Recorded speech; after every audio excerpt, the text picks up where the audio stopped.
जय जीशु।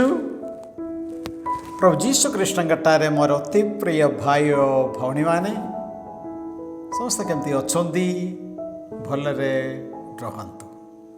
जौहन समाचार अध्याय 1 पद संज्ञा 1। आद्यरे वाक्य थिले, वाक्य ईश्वर सहित थिले एवं सही वाक्य ईश्वर थिले। आसतु मोर भाई भौणी माने से वाक्य आम वर्तमान शुणा। जय जीशु।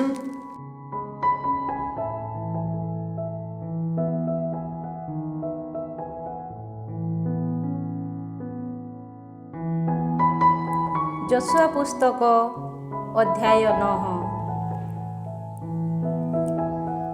गिबेयन निवासी मानक प्रवंचना। जर्दानर अपर पार्श्वस्थ पार्वत्यांचल उपत्यका एवं लेबानन पर्यंत विस्तृत महासागरर उपकूलवासी हित्तीय, आमोरीय, कानानीय, पेरिसीय, हिब्बीय और जेबूसीय राजा माने ए समस्त विषय शुणिबाकु पाई जोशुआ और इस्राएल विरुद्ध रे समर करिबा पाई एकत्रित हेले। किंतु जेरिखो तथा आई नगरी विरुद्ध रे जोशुआंक द्वारा संपन्न कार्यकलाप विषय शुणी गिबेयन निवासी माने धूत्राचरण कले। पुरुणा अखारे खाद्य पदार्थ और चिरी जिबा परे मरामती होइथिबा चर्मपात्र गुड़िकरे द्राक्षारस नहीं सेमाने गध गुड़िक उपरे लदिले। तत्परे मरामती होइथिबा पुरातन पादुका व छिन्न वस्त्र परिहित होई सेमाने यात्रारंभ कले। सेमानंक खाद्य पदार्थ शुष्क तथा छतु फुटा थिला। गिलगाल रे जोशुआंक छाउणी पाखकु आसी सेमाने तांकु तथा इस्राएलिय मानंकु कहिले, आमे एक दूर देशरू आसीअछु, आम सह एक संधि स्थापन कर। से समय रे इस्राएलिय जनता हिब्बीय मानंकु कहिले, हुए तो तुमे माने आम समीपरे अवस्थान करुअछ, तेबे आमे की परिबा तुम सह संधि स्थापन करिपारु। तहु सेमाने जोशुआंकु कहिले, आमे तुम दासगण। जोशुआ सेमानंकु पचारिले, तुमे माने बा किए, केउठारु आसुअछ? सेमाने उत्तर देले, प्रभु तुम ईश्वरंक नाम शुणिबाकु पाई तुमर एही दास माने एक सुदूर देशरू आसीअछु। कारण ताहांक संपर्क रे और इजिप्ट रे तांक द्वारा संपादित विषय गुड़िकर एक गुजब आमे शुणिबाकु पाइलु। जर्दानर अपर पार्श्ववासी आमोरीय राजागण, हेशबोनर सिहोन और अस्टारथ निवासी बासानर अगंक प्रति जहा किछि से साधन कले ताहा मध्य आमे शुणिलु। तहु आम वयोज्येष्ठ तथा देशवासी माने आमकु कहिले, यात्रा पाई तुम संगरे खाद्य पदार्थ नहीं सेमानंकु साक्षात करी कुह, आमे तुम दासगण, सुतरां आम सह एक संधि स्थापन कर। एही देखो आम खाद्य पदार्थ, यात्रा पथरे आमर आहार पाई आम गृहरु जहा नहीं यात्रारंभ करिबा कालरे ताहा आहुरी उत्तप्त थिला। किंतु वर्तमान से सबु शुष्क तथा छतु फुटा होई जाइछे। द्राक्षारस भरी देबा समय रे ए समस्त चर्मपात्र नूतन थिला, किंतु वर्तमान से सबु छिन्न होई जाइछे। सुदीर्घ यात्रा मध्यरे आमर एही वस्त्र तथा पादुका गुड़िक पुरुणा होई जाइछे। तहु प्रभुंक ठारू कौनसी निर्देश संधान न करी ଇସ୍ରାଏଲୀୟ ଜନତା ସେମାନଙ୍କ ଖାଦ୍ୟ ପଦାର୍ଥର ଏକ ଅଂଶ ଗ୍ରହଣ କଲେ। ଏହାପରେ ଯୋଶୁଆ ସେମାନଙ୍କୁ ଶୁଭ ଶାନ୍ତି କାମନା କଲେ ଓ ସେମାନେ ଯେପରି ଜୀବିତ ରହିବେ ସେଥିପାଇଁ ସେମାନଙ୍କ ସହ ସନ୍ଧି ସ୍ଥାପନ କଲେ। ଜନତାର ନେତାମାନେ ମଧ୍ୟ ସେହିପରି ଶପଥ କଲେ। ସନ୍ଧି ସ୍ଥାପନ କରି ଦିବସ ତ୍ରୟ ଅତିବାହିତ ହେଲା ପରେ ସେମାନେ ଯେ ନିଜ ପ୍ରତିବେଶୀ ତଥା ନିଜ ମଧ୍ୟବାସୀ ଇସ୍ରାଏଲ ଜନତା ଏହା ଅବଗତ ହେଲେ। ଯାତ୍ରା କରି ତୃତୀୟ ଦିବସରେ ଗିବେୟନ, କେଫିରା, ବେଥର ତଥା କିରିୟାତ ଜେୟାରିମ୍ ଇତ୍ୟାଦି ସେମାନଙ୍କ ନଗରୀମାନଙ୍କରେ ଇସ୍ରାଏଲୀୟ ଜନତା ଆସି ପହଞ୍ଚିଲେ। ପ୍ରଭୁ ଇସ୍ରାଏଲର ଈଶ୍ୱରଙ୍କ ନାମରେ ଜନମଣ୍ଡଳୀର ନେତାମାନେ ଶପଥ କରିଥିବା ଯୋଗୁଁ ଜନତା ସେମାନଙ୍କୁ ନିଧନ କଲେ ନାହିଁ, କିନ୍ତୁ ନେତାମାନଙ୍କ ବିରୁଦ୍ଧରେ ଜନମଣ୍ଡଳୀ ଫୁସୁର ଫାସର କଲେ। ମାତ୍ର ନେତାମାନେ ସେମାନଙ୍କୁ କହିଲେ, ପ୍ରଭୁ ଇସ୍ରାଏଲର ଈଶ୍ୱରଙ୍କ ନାମରେ ଶପଥ କରିଥିବା ଯୋଗୁଁ ଆମେ ସେମାନଙ୍କ ପ୍ରତି ଉପଦ୍ରବ କରିପାରିବା ନାହିଁ। ତହୁଁ ଆମେ ଏହା କରିବା, ସେମାନେ ଜୀବିତ ରହନ୍ତୁ। ଅନ୍ୟଥା ସେମାନଙ୍କ ନିକଟରେ ଶପଥ ଗ୍ରହଣ କରିଥିବା ଯୋଗୁଁ ଈଶ୍ୱରଙ୍କ କୋପ ଆମ ଉପରେ ନିପତିତ ହୋଇପାରେ। ନେତାମାନେ ପୁନରାୟ କହିଲେ, ସେମାନେ ଜୀବିତ ରହନ୍ତୁ। ତହୁଁ ନେତାମାନଙ୍କ ନିର୍ଦ୍ଦେଶ ମୁତାବକ ସେମାନେ ଜନମଣ୍ଡଳୀ ପାଇଁ କାଷ୍ଠ କଟାଳି ତଥା ଜଳ କଢ଼ାଳି ହେଲେ। ଏହାପରେ ଯୋଶୁଆ ସେମାନଙ୍କୁ ଡକାଇ ପଚାରିଲେ, ସମୀପବାସୀ ହୋଇ ଆମେ ତୁମଠାରୁ ସୁଦୂରବାସୀ ବୋଲି କହି ତୁମେମାନେ ଆମକୁ କାହିଁକି ପ୍ରତାରଣା କଲ?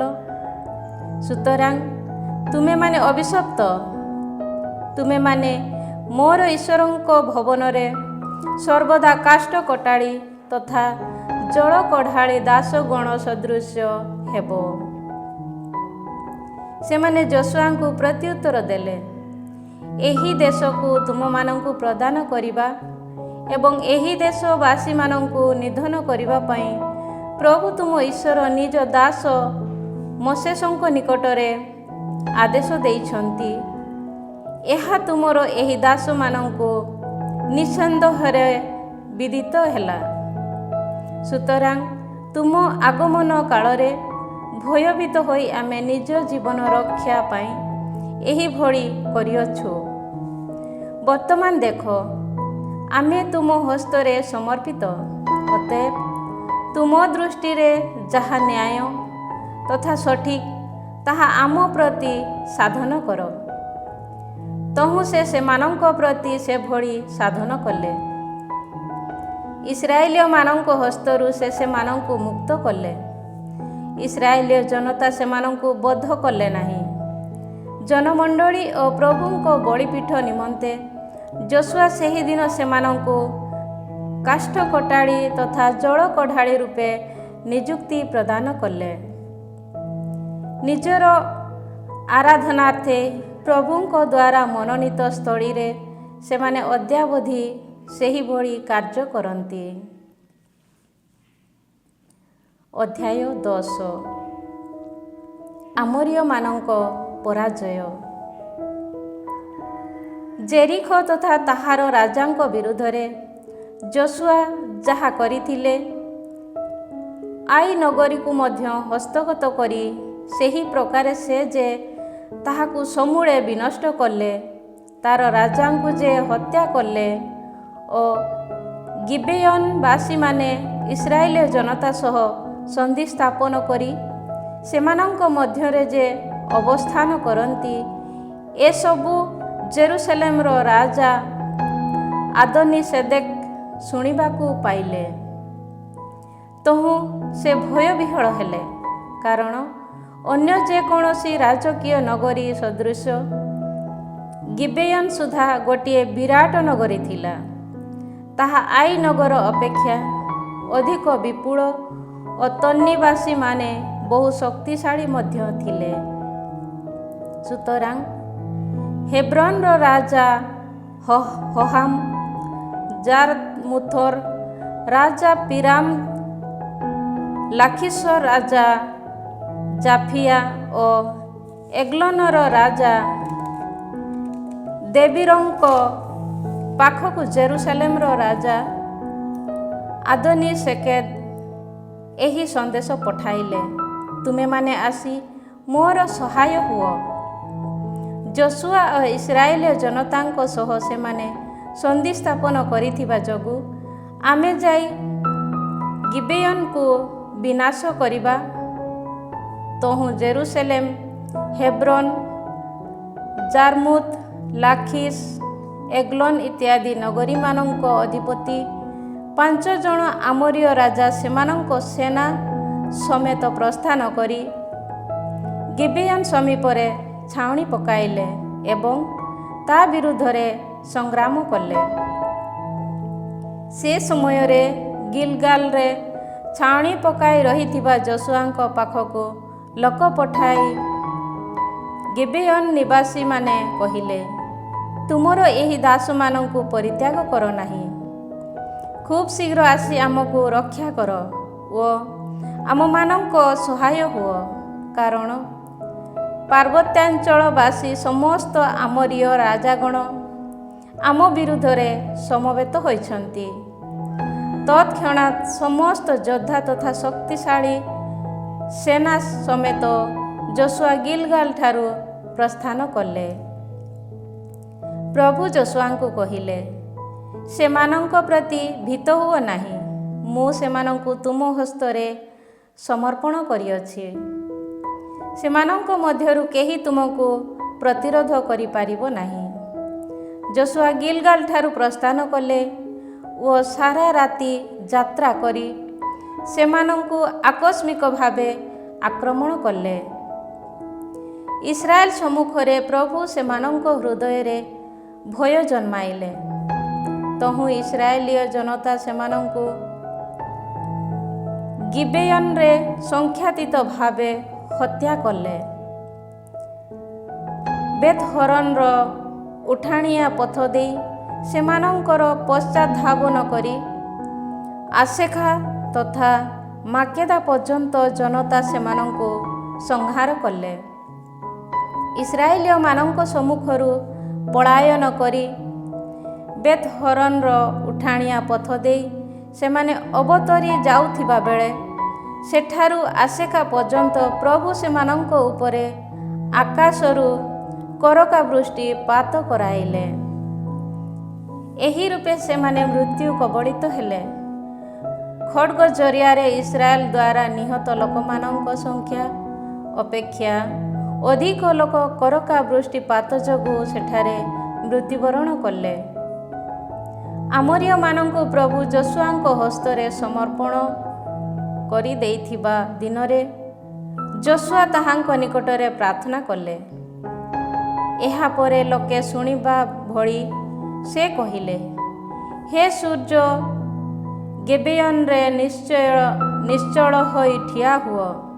ହେ ଚନ୍ଦ୍ର, ଆଇଜାଲନର ସମତଳ ଭୂମିରେ ଠିଆ ହୁଅ। ତହୁଁ ଜନତା ଯେପରି ଶତ୍ରୁମାନଙ୍କ ବିରୁଦ୍ଧରେ ପ୍ରତିଶୋଧ ନିଅନ୍ତି, ସେଥିପାଇଁ ସୂର୍ଯ୍ୟ ନିଶ୍ଚଳ ହୋଇ ରହିଲା ଏବଂ ଚନ୍ଦ୍ର ଅଚଳ ରହିଲା। ଏହା କ'ଣ ଜାସାରର ପୁସ୍ତକରେ ଲିପିବଦ୍ଧ ନୁହେଁ? ଏହିପରି ଅସ୍ତମିତ ନ ହୋଇ ସୂର୍ଯ୍ୟ ଆକାଶରେ ଅବସ୍ଥାନ କଲା। ଜଣେ ମନୁଷ୍ୟର ବାକ୍ୟ ଶୁଣି ଇସ୍ରାଏଲ ସପକ୍ଷରେ ପ୍ରଭୁ ସମର କରିଥିବା ସେହି ଦିବସ ଦୃଶ୍ୟ ଅନ୍ୟ କୌଣସି ଦିନ ତା ପୂର୍ବେ କିମ୍ବା ତା ପରେ ସଂଘଟିତ ହୋଇନାହିଁ। ତତ୍ପରେ ଗିଲଗାଲ ସ୍ଥିତ ନିଜ ଛାଉଣିକୁ ଇସ୍ରାଏଲ ସମେତ ଯୋଶୁଆ ଫେରିଗଲେ। ସେହି 5 ଜଣ ରାଜା ପଳାୟନ କରି ମାକେଦାସ୍ଥ ଏକ ଗହ୍ୱର ମଧ୍ୟରେ ଲୁକାୟିତ ହୋଇ ରହିଲେ। ସେହି 5 ଜଣ ରାଜା ମାକେଦାସ୍ଥ ଗହ୍ୱର ମଧ୍ୟରେ ଲୁକାୟିତ ହୋଇ ରହିଥିବା ବିଷୟ ଯଶୁଆଙ୍କୁ ବିଦିତ କରାଗଲା। ସେ କହିଲେ, ଗହରର ପ୍ରବେଶ ଦ୍ୱାରରେ ବିରାଟ ପଥରଗୁଡ଼ିକ ଗଡ଼ାଇ ରଖ ଓ ସେମାନଙ୍କୁ ପହରା ଦେବା ପାଇଁ ଲୋକମାନଙ୍କୁ ନିଯୁକ୍ତ କର, କିନ୍ତୁ ତୁମେ ନିଜେ ସେଠାରେ ଠିଆ ହୁଅ ନାହିଁ। ପଶ୍ଚାତଧାବନ କରି ଶତ୍ରୁମାନଙ୍କୁ ଆକ୍ରମଣ କର। ନିଜ ନଗରୀଗୁଡ଼ିକରେ ପ୍ରବେଶ କରିବା ସକାଶେ ସେମାନଙ୍କୁ ଦିଅ ନାହିଁ, କାରଣ ପ୍ରଭୁ ସେମାନଙ୍କୁ ତୁମ ହସ୍ତରେ ସମର୍ପଣ କରିଅଛନ୍ତି। ଶତ୍ରୁମାନେ ସମୂଳେ ବିଲୁପ୍ତ ହେବା ପର୍ଯ୍ୟନ୍ତ ଯଶୁଆ ଓ ଇସ୍ରାଏଲୀୟ ଜନତା ସେମାନଙ୍କୁ ସଂହାର କଲେ। କିନ୍ତୁ କେତେକ ପଳାୟନ କରି ଦୁର୍ଗଗୁଡ଼ିକରେ ପ୍ରବେଶ କରି ଆଶ୍ରୟ ନେଲେ। ତତ୍ପରେ ଇସ୍ରାଏଲୀୟ ଜନତା ସୁରକ୍ଷିତାବସ୍ଥାରେ ମାକେଦାସ୍ଥ ଯଶୁଆଙ୍କ ଛାଉଣୀକୁ ପ୍ରତ୍ୟାବର୍ତ୍ତନ କଲେ। କୌଣସି ଇସ୍ରାଏଲୀୟ ବ୍ୟକ୍ତି ବିରୁଦ୍ଧରେ କେହି ଜଣେ କିଛି କହିଲା ନାହିଁ। ତତ୍ପରେ ଯଶୁଆ କହିଲେ, ଗହର କପାଟ ଖୋଲି ସେହି 5 ଜଣ ରାଜାଙ୍କୁ ମୋ ପାଖକୁ ଘେନି ଆସ। ତହୁଁ ତାଙ୍କର ଆଦେଶାନୁସାରେ ଜେରୁସାଲେମ, ହେବ୍ରୋନ, ଜାର୍ମୁଥ, ଲାଖିସ୍, ଏଗ୍ଲୋନ ପ୍ରଭୃତି ଦେଶାଦିର ରାଜାମାନଙ୍କୁ ସେମାନେ ଗହରରୁ ନେଇ ଆସିଲେ। ସେହି ରାଜାଗଣ ଆନୀତ ହେଲା ପରେ ଯଶୁଆ ଇସ୍ରାଏଲୀୟ ଜନତାକୁ ଏକତ୍ରିତ କରାଇ ନିଜ ଗହଣରେ ପ୍ରସ୍ଥାନ କରିଥିବା ଯୋଦ୍ଧାମାନଙ୍କ ଅଧିପତିମାନଙ୍କୁ କହିଲେ, ପାଖକୁ ଆସି ତୁମେ ସେହି ରାଜାମାନଙ୍କ ଗଳାରେ ପଦାଘାତ କର। ସେମାନେ ସେହିପରି କଲେ। ଯଶୁଆ ସେମାନଙ୍କୁ କହିଲେ, ଭୀତ କିମ୍ବା ହତୋତ୍ସାହିତ ହୁଅ ନାହିଁ, ବରଂ ଶକ୍ତିଶାଳୀ ତଥା ସାହସୀ ହୁଅ। କାରଣ ଯେଉଁମାନଙ୍କୁ ତୁମେ ବିରୋଧ କରିବ, ସେହି ତୁମ ଶତ୍ରୁମାନଙ୍କ ପ୍ରତି ପ୍ରଭୁ ଏହିଭଳି ସମ୍ପାଦନ କରିବେ। ଏହାପରେ ଯଶୁଆ ସେହି ରାଜାମାନଙ୍କୁ ଆଘାତ କରି ବଧ କଲେ ଏବଂ 5ଟି ବୃକ୍ଷରେ ସେମାନଙ୍କୁ ଝୁଲାଇଲେ। ସାୟଂକାଳ ପର୍ଯ୍ୟନ୍ତ ସେମାନଙ୍କ ମୃତଦେହ ବୃକ୍ଷରେ ଝୁଲି ରହିଲା। କିନ୍ତୁ ସୂର୍ଯ୍ୟ ଅସ୍ତମିତ ହେବା ସମୟରେ ଯଶୁଆଙ୍କ ଆଦେଶ ମୁତାବକ ସେମାନେ ସେମାନଙ୍କୁ ଓହ୍ଲାଇ ଆଣିଲେ ଓ ସେମାନେ ଲୁକାୟିତ ହୋଇ ରହିଥିବା ସେହି ଗହରରେ ସେମାନଙ୍କୁ ନିକ୍ଷେପ କଲେ ଏବଂ ଗହର ଦ୍ୱାର ଦେଶରେ ବିରାଟ ପଥରଗୁଡ଼ିକ ଗଦା କଲେ। ତାହା ଅଦ୍ୟାବଧି ସେଠାରେ ଅବସ୍ଥିତ। ସେହିଦିନ ଯଶୁଆ ମାକେଦା ଅଧିକାର କରି ତାର ରାଜା ତଥା ଲୋକମାନଙ୍କୁ ଖଡ୍ଗ ଧାରରେ ସଂହାର କଲେ। ତନ୍ମଧ୍ୟସ୍ଥ ସମସ୍ତଙ୍କୁ ସେ ବିନଷ୍ଟ କଲେ, କେହି ହେଲେ ଅବଶିଷ୍ଟ ହୋଇ ରହିଲା ନାହିଁ। ଜେରିଖୋର ରାଜାଙ୍କ ପ୍ରତି ସେ ଯାହା କରିଥିଲେ, ସେମାନେ ମାକେଦାର ରାଜାଙ୍କ ପ୍ରତି ମଧ୍ୟ ତଦ୍ରୂପ ଆଚରଣ କଲେ। ଏହାପରେ ଯଶୁଆ ଓ ଇସ୍ରାଏଲୀୟ ଜନତା ମାକେଦାରୁ ପ୍ରସ୍ଥାନ କରି ଲିବ୍ନାରେ ଆସି ପହଞ୍ଚି ତାହାକୁ ଆକ୍ରମଣ କଲେ। ସେହି ନଗରୀ ସମେତ ତାର ରାଜାଙ୍କୁ ମଧ୍ୟ ଇସ୍ରାଏଲ ହସ୍ତରେ ପ୍ରଭୁ ସମର୍ପି ଦେଲେ। କେହି ହେଲେ ଏପରି ଅବଶିଷ୍ଟ ହୋଇ ରହିଲା ନାହିଁ, ଯାହାକୁ ସେ ଖଡ୍ଗ ଧାରରେ ସଂହାର କରିନଥିଲେ। ଜେରିଖୋର ରାଜାଙ୍କ ପ୍ରତି ସେ ଯାହା କରିଥିଲେ, ଲିବ୍ନାର ରାଜାଙ୍କ ପ୍ରତି ମଧ୍ୟ ସେ ତଦ୍ରୂପ ସାଧନ କଲେ। ତହୁଁ ଇସ୍ରାଏଲୀୟ ଜନତା ସମେତ ଯଶୁଆ ଲିବ୍ନାକୁ ଲାଖିସ୍ ଅଭିମୁଖେ ପ୍ରସ୍ଥାନ କରି ତାହାକୁ ଅବରୋଧ କଲେ। ଲାଖିସ୍କୁ ମଧ୍ୟ ପ୍ରଭୁ ଇସ୍ରାଏଲ ହସ୍ତରେ ସମର୍ପି ଦେଲେ। ଦ୍ୱିତୀୟ ଦିବସରେ ସେ ତାହା ଅଧିକାର କଲେ ଓ ଲିବ୍ନା ପ୍ରତି ସେ ଯେପରି କରିଥିଲେ, ସେହିପରି ସେଠାକାର ସମସ୍ତଙ୍କୁ ଖଡ୍ଗ ଧାରରେ ସଂହାର କଲେ। ସେ ସମୟରେ ଗେସେରର ରାଜା ଲାଖିସର ସହାୟ ହେବା ପାଇଁ ଆସିଲେ, କିନ୍ତୁ ତାଙ୍କୁ ଓ ତାଙ୍କ ଗହଣରେ ଆସିଥିବା ଲୋକମାନଙ୍କୁ ମଧ୍ୟ ଯଶୁଆ ସଂହାର କଲେ। କେହି ହେଲେ ଅବଶିଷ୍ଟ ହୋଇ ରହିଲା ନାହିଁ। ଏହାପରେ ଯଶୁଆ ଓ ଇସ୍ରାଏଲୀୟ ଜନତା ଲାଖିସ୍ ଠାରୁ ଏଗ୍ଲୋନରେ ଆସି ପହଞ୍ଚିବା ତାହାଙ୍କୁ ମଧ୍ୟ ଅବରୋଧ କଲେ। ସେହିଦିନ ସେ ତାହା ଅଧିକାର କରି ଖଡ଼୍ଗଧାରରେ ସଂହାର କଲେ। ଲାଖିସ୍ ପ୍ରତି ସେ ଯେପରି କରିଥିଲେ ସେହିପରି ସେଠାକାର ସମସ୍ତଙ୍କୁ ସେ ସେହିଦିନ ସମୂଳେ ବିନଷ୍ଟ କଲେ। ଏହାପରେ ଇସ୍ରାଏଲ ଜନତା ସମେତ ଯୋଶୁଆ ଏଗ୍ଲୋନ ଠାରୁ ହେବ୍ରୋନରେ ଆସି ପହଞ୍ଚି ତାହାକୁ ଆକ୍ରମଣ କଲେ। ତାହା ଅଧିକାର କରି ତାର ରାଜା, ଅନ୍ୟାନ୍ୟ ନଗରୀଗୁଡ଼ିକ ତଥା ସମସ୍ତ ଲୋକଙ୍କୁ ସେ ଖଡ଼୍ଗଧାରରେ ବଦ୍ଧ କଲେ। ଏଗ୍ଲୋନ ପ୍ରତି ସେ ଯେପରି କରିଥିଲେ ସେହିପରି ସମସ୍ତଙ୍କୁ ସମୂଳେ ସଂହାର କଲେ। କେହି ହେଲେ ଅବଶିଷ୍ଟ ହୋଇ ରହିଲା ନାହିଁ। ତତ୍ପରେ ଯୋଶୁଆ ଓ ଇସ୍ରାଏଲ ଜନତା ଦେବୀର ବିରୁଦ୍ଧରେ ପ୍ରସ୍ଥାନ କଲେ।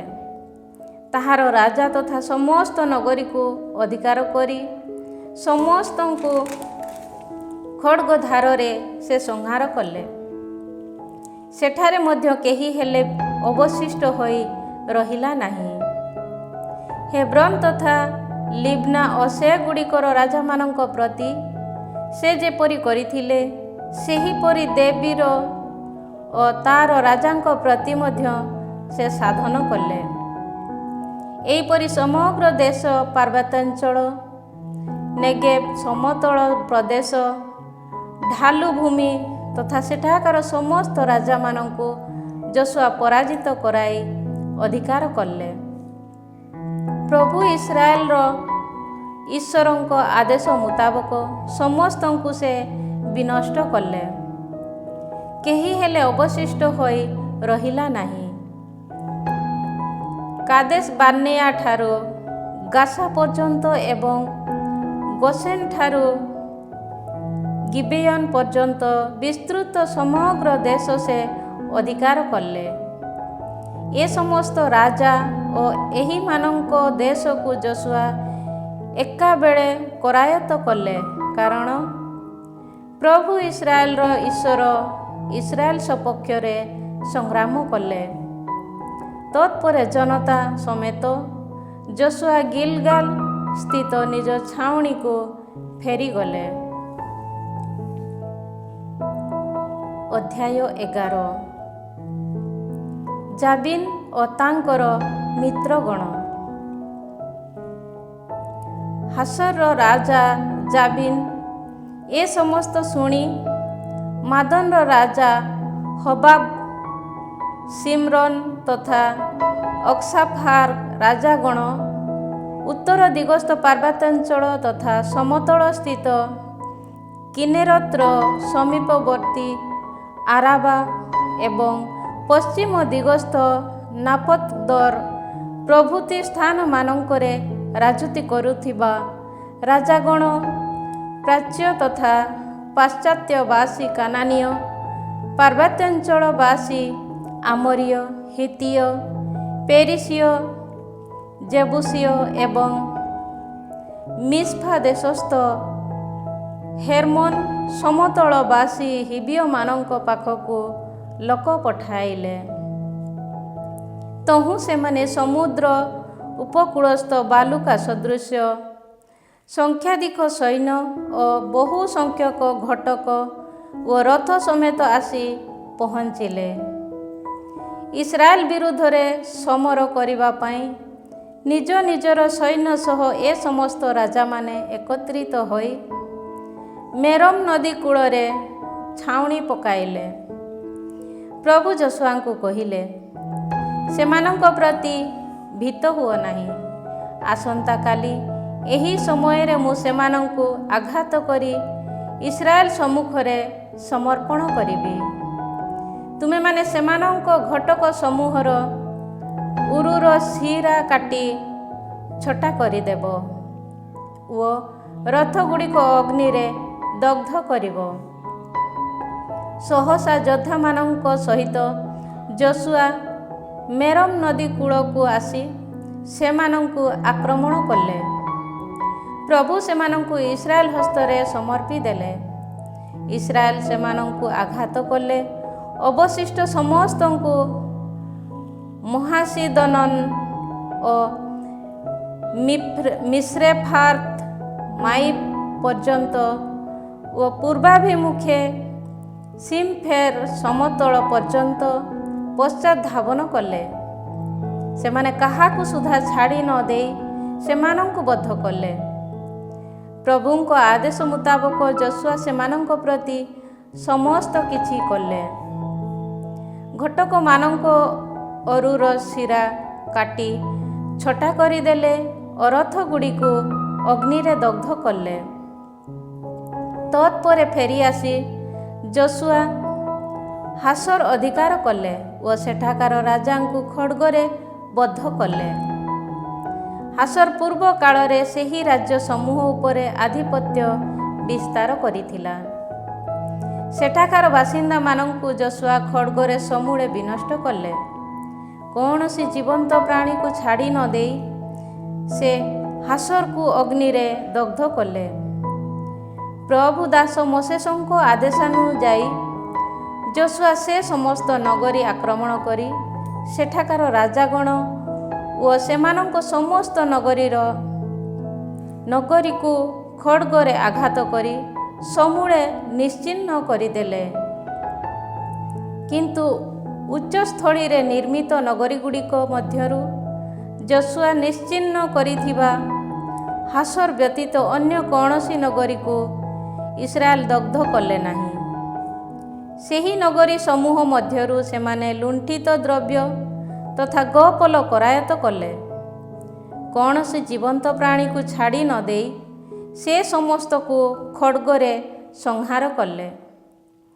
ପ୍ରଭୁ ଯେପରି ନିଜ ଦାସ ମୋଶେସଙ୍କୁ ଆଦେଶ ଦେଇଥିଲେ, ସେହିପରି ମୋଶେସ ଯଶୁଆଙ୍କୁ ମଧ୍ୟ ନିର୍ଦ୍ଦେଶ ଦେଲେ ଓ ଯଶୁଆ ସେହି ନିର୍ଦ୍ଦେଶାନୁଯାୟୀ ସବୁକିଛି ସମ୍ପନ୍ନ କଲେ। ପ୍ରଭୁ ମୋଶେସଙ୍କୁ ଦେଇଥିବା ଆଦେଶ ମଧ୍ୟରୁ ଏପରି କିଛି ନାହିଁ ଯାହା ଯଶୁଆ ସମ୍ପାଦନ କରିନାହାନ୍ତି। ଏହିପରି ଯଶୁଆ ସମଗ୍ର ଦେଶ ଅର୍ଥାତ୍ ପାର୍ବତ୍ୟାଞ୍ଚଳ, ସମଗ୍ର ନେଗେବ, ସମଗ୍ର ଗୋସେନ, ସମତଳ ପ୍ରଦେଶ, ଆରାବା, ଇସ୍ରାଏଲର ପାର୍ବତ୍ୟାଞ୍ଚଳ, ସମତଳ ପ୍ରଦେଶ, ସେଇର ପର୍ଯ୍ୟନ୍ତ ଉଠି ରହିଥିବା ହାଲାକ ପାହାଡ଼, ହେର୍ମୋନ ପର୍ବତର ନିମ୍ନସ୍ଥିତ ବାଲଗାଦ ପର୍ଯ୍ୟନ୍ତ ବିସ୍ତୃତ, ଲେବାନନ ସମତଳ ପ୍ରଭୃତି ସବୁକିଛି ହସ୍ତଗତ କଲେ। ସେଠାକାର ରାଜାମାନଙ୍କୁ ସେ ବଦ୍ଧ କଲେ। ଯଶୁଆ ସେ ସମସ୍ତ ରାଜାଙ୍କ ସହ ବହୁ ସମୟ ବ୍ୟାପୀ ସଂଗ୍ରାମ କଲେ।